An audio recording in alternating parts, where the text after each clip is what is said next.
As we've been reporting, the U.S. is on high alert as the COVID-19 Omicron variant spreads across the world. Dr. Anthony Fauci explained to Tony DeCopel on CBS Mornings earlier today why this variant poses such a risk. There has been this identification in South Africa, and it is having a degree of what we call mutations around that part of the virus we call the spike protein that is responsible for the binding of the virus to cells in your body, which suggests that this would be more transmissible and also suggests that it might evade some of the immune parameters that we have, such as monoclonal antibodies and convalescent plasma, as well as perhaps antibodies that are induced by vaccines.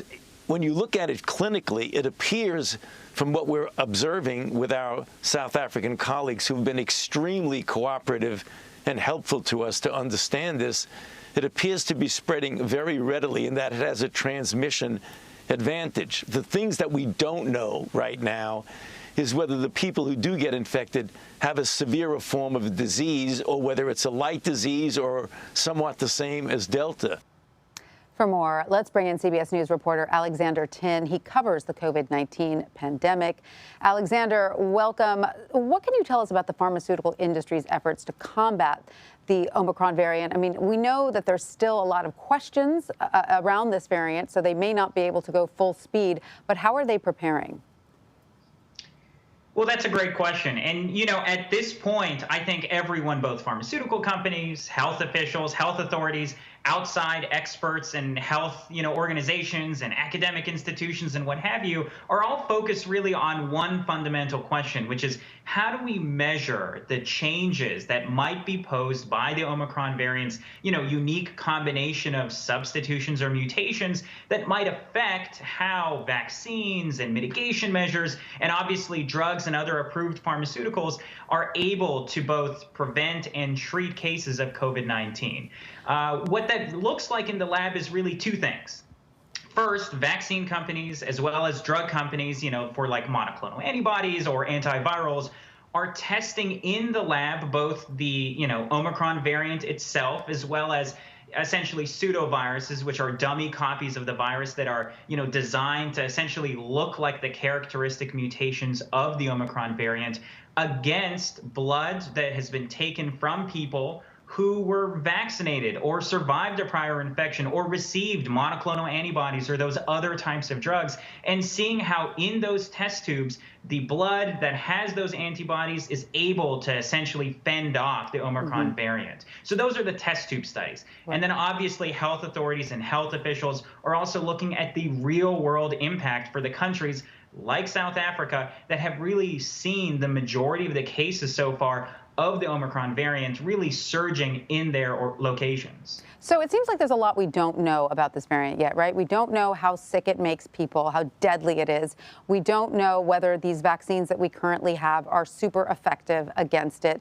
We don't know exactly how fast it spreads, although the indications are that it spreads pretty quickly. What do we know about it for sure at this point?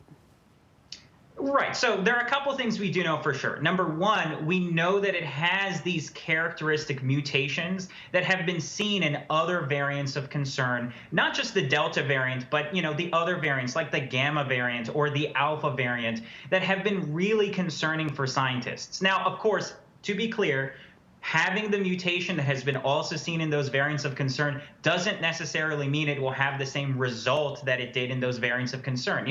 When you mix and match and combine all these substitutions on the outside of the virus, what we've heard from public health experts and health authorities is that they don't always have the same results depending on what combination you have in each variant of the virus. But we know for sure that these variants are on the outside of that, SARS-CoV-2 spike protein that everyone is so concerned about and could potentially impact these drugs. So we know that for sure.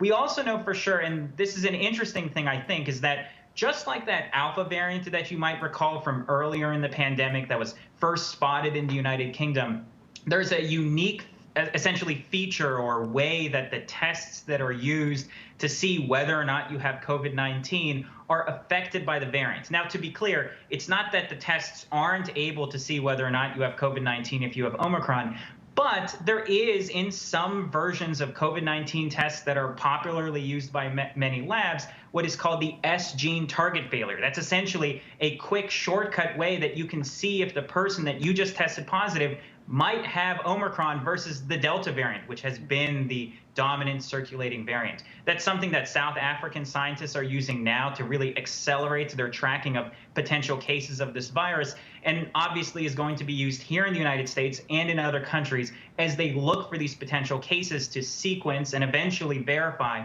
whether or not they are Omicron or other viruses. Right. And Alexander, as you know, the U.S. has imposed travel bans on some African countries where the variant was first detected and where there are some higher rates of it. But there has been some pushback to that. I mean, some critics say, look, you're rewarding this country, for reporting this new variant with closing down their economy in some ways. So is that going to reduce the incentive for other countries to report if they discover a worrisome variant within their borders? That's certainly a concern. And it's something that you've really seen the Biden administration, as well as other countries that have imposed these travel bans, really trying to walk the tightrope on, right? On the one hand, they really want to be proactive, as what they say, trying to address and slow the spread of the Omicron variant. Nobody believes, not federal health officials, not outside health experts, nobody believes that a travel ban is going to prevent the introduction of the Omicron variant into any country. But the hope is that it will slow the spread into those countries, allow them time to prepare drugs and vaccines and monitoring strategies and what have you in order to prepare for this potential variant.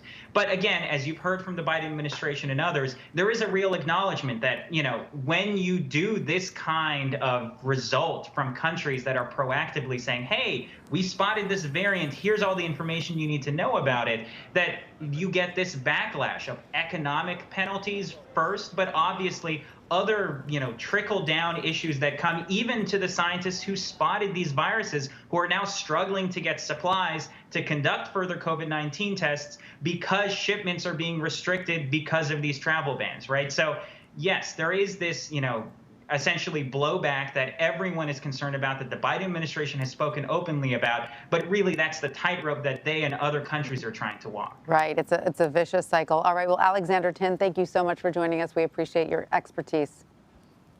Thank you.